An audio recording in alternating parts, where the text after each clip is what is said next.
अब आते हैं लिंग व्यवस्था में। हम उम्मीद कर रहा हूँ कि लिंग व्यवस्था से आप परिचित तो लिंग से परिचित तो होंगे ही। कोटा भाषा में 4 लिंग स्वीकार किए गए हैं।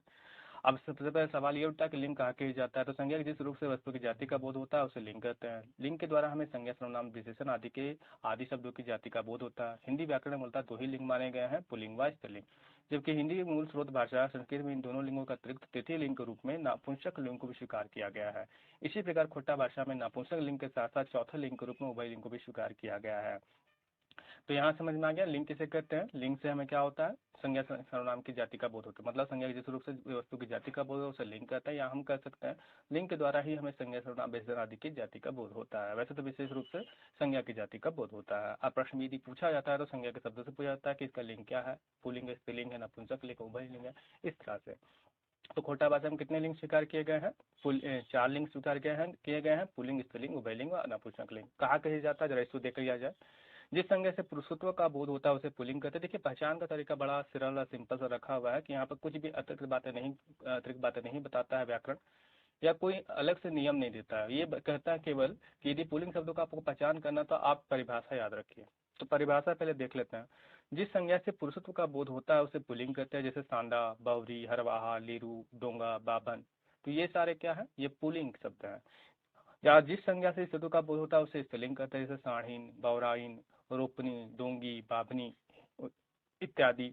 और वे संज्ञा सब जो पुरुष जाति और स्त्री जाति दोनों का बोध कराते हैं वो क्या शब्द, वो क्या कहलाते हैं, वो उभयलिंग शब्द कहलाते हैं। जैसे पोहना, डांगर, गीदड़, छुआ, ये सारे शब्द क्या होंगे, उभयलिंग शब्दों के उदाहरण हो गए। और इन शब्दों का प्रयोग दोनों लिंगों के लिए इस्तेमाल किए जा सकते हैं। वे संज्ञा शब्द जो ना तो पुरुष जाति का बोध कराते हैं ना ही स्त्री जाति का बोध कराते हैं, उन्हें नापुंसक लिंग माना जाता है। उसका लिंग जो है नापुंसक माना जाता है। इस संबंध में नियम यही है कि जो निर्जीव वस्तुएं है ना उनका लिंग नापुंसक माना गया है। उदाहरण के तौर पर गहूम, पहाड़, टुंगरी, ढड़ना, चिरौद, हिंत। तो ये उदाहरण के तौर पर आप याद रख सकते हैं।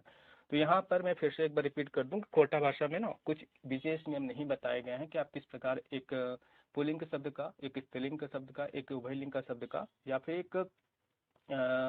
एक नापुंसक लिंग के शब्द का पहचान कर सकते। कोई विशेष नियम नहीं दिया गया, केवल परिभाषा है।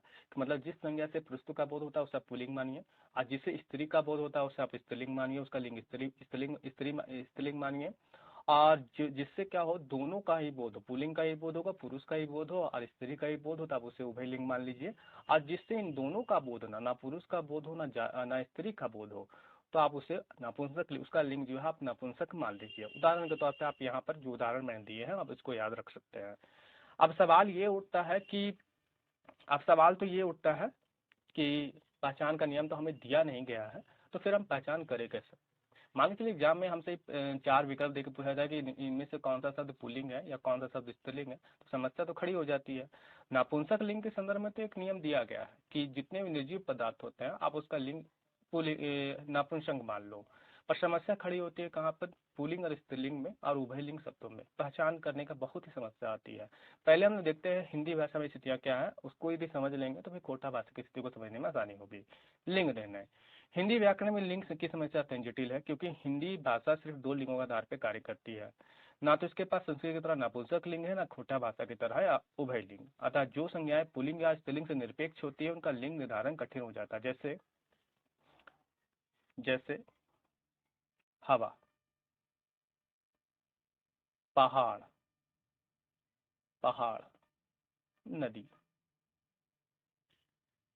आप मुझे बताइए ये सारे जो शब्द है लिंग निरपेक्ष शब्द है।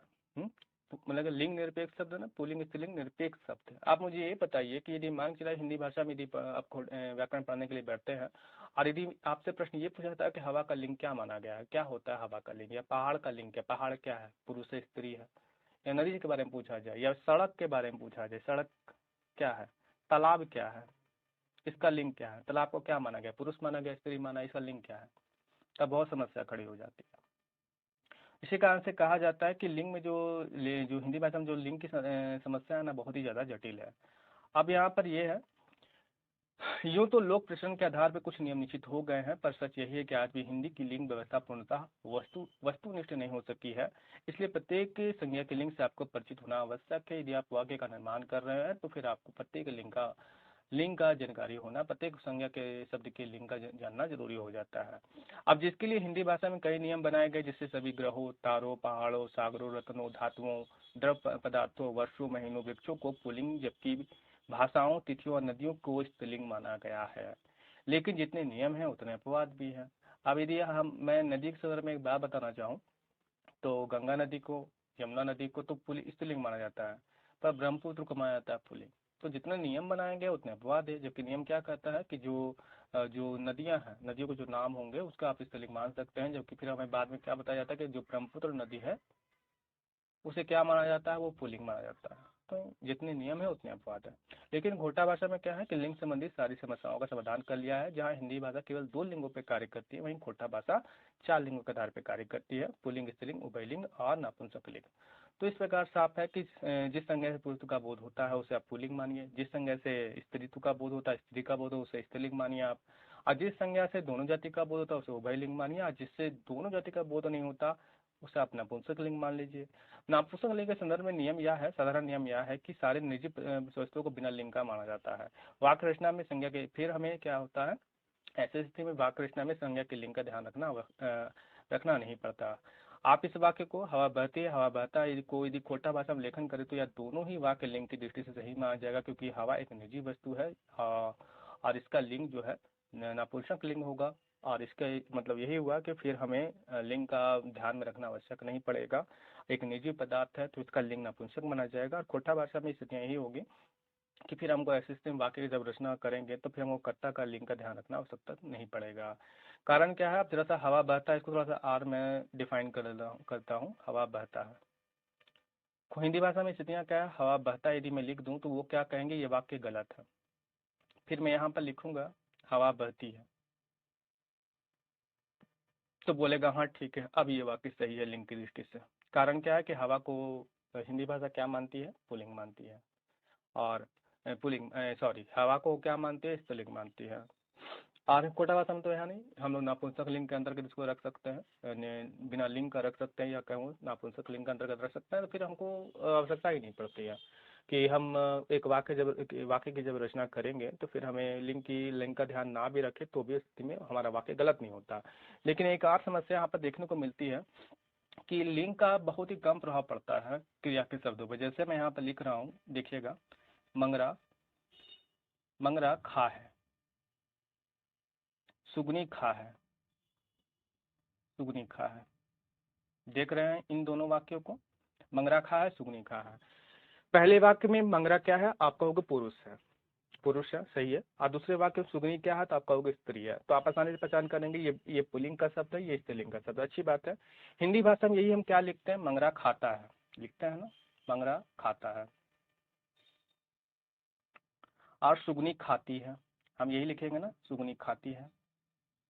तो आप देखिए यहाँ पर स्थितियाँ क्या है कि हिंदी भाषा में क्या है कि जो कर्ता का लिंग होता है ना, वह क्रिया के रूप में प्रभाव डालती है। कर्ता का जो लिंग होगा, यदि पुल्लिंग होगा, पुरुष होगा वो, या पुल्लिंग होगा तो क्रिया का रूप भी क्या होना चाहिए, पुल्लिंग होना चाहिए।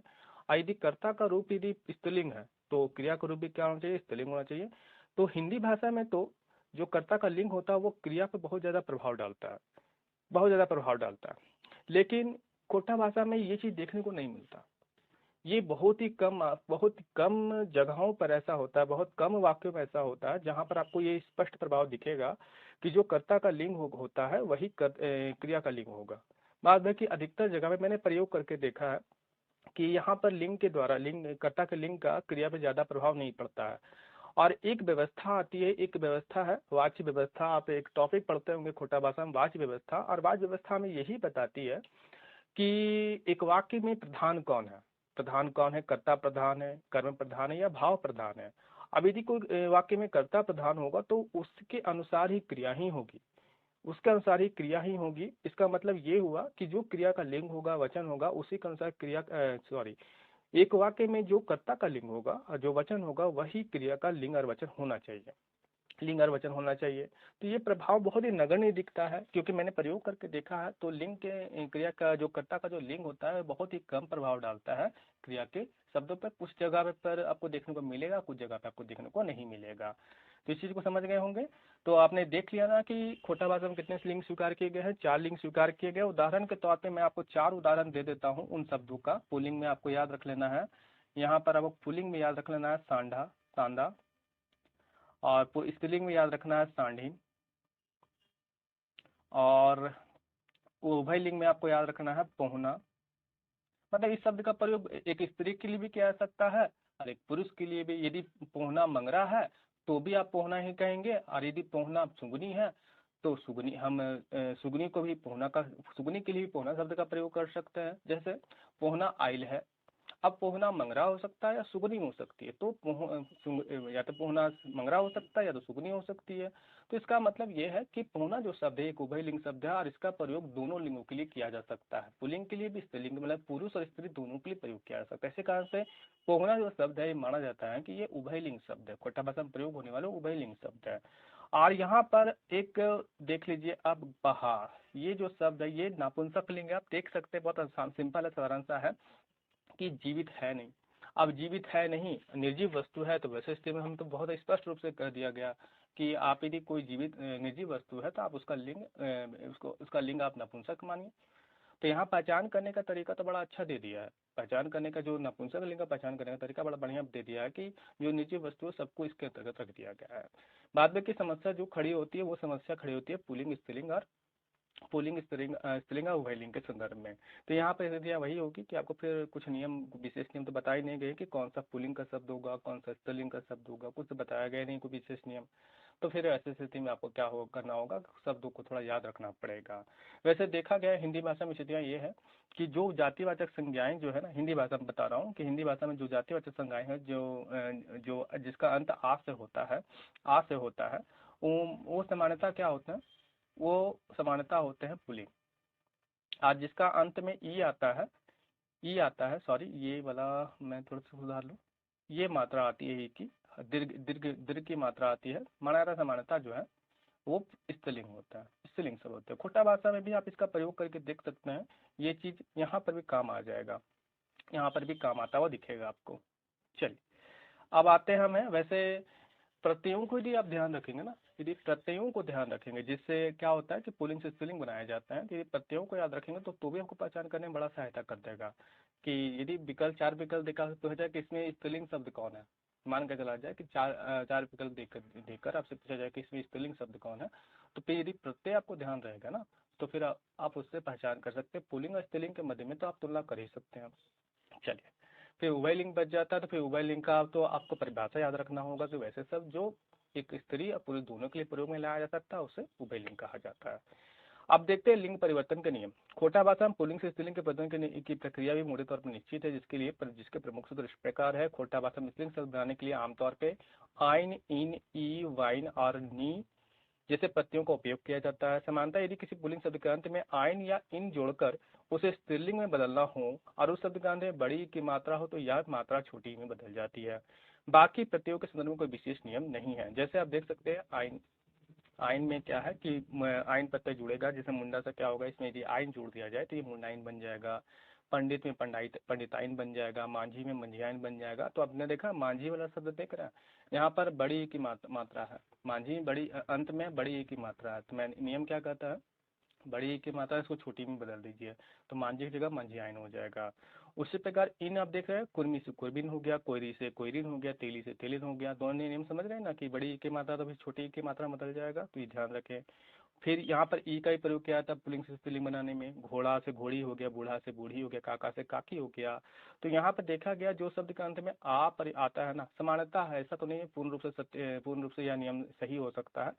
समानता कि जिस पुल्लिंग शब्द के अंत में आ आता है उसका, उसके लिए या तो आइन का प्रयोग कर लीजिए या तो फिर ई का प्रयोग कर लीजिए आप।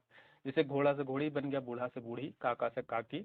वाइन का ही प्रयोग किया जाता है पुल्लिंग से स्त्रीलिंग बनाने के लिए, जैसे साव से सहुवन हो गया, गंजू से गंजवाइन हो गया, मातो से माहितवाइन हो गया। और नी का ही प्रयोग किया जाता है कहीं कहीं, जैसे चोर से चोरनी या मास्टर से मास्टरनी हो गया। तो खोटा भाषा में लिंग बनने का नियम जो है लगभग मोटे तौर पर निश्चित हो गया है। इसके लिए मुख्य रूप से 5 प्रकार के प्रत्ययों का प्रयोग किया जाता है पुल्लिंग से स्त्रीलिंग बनाने के लिए।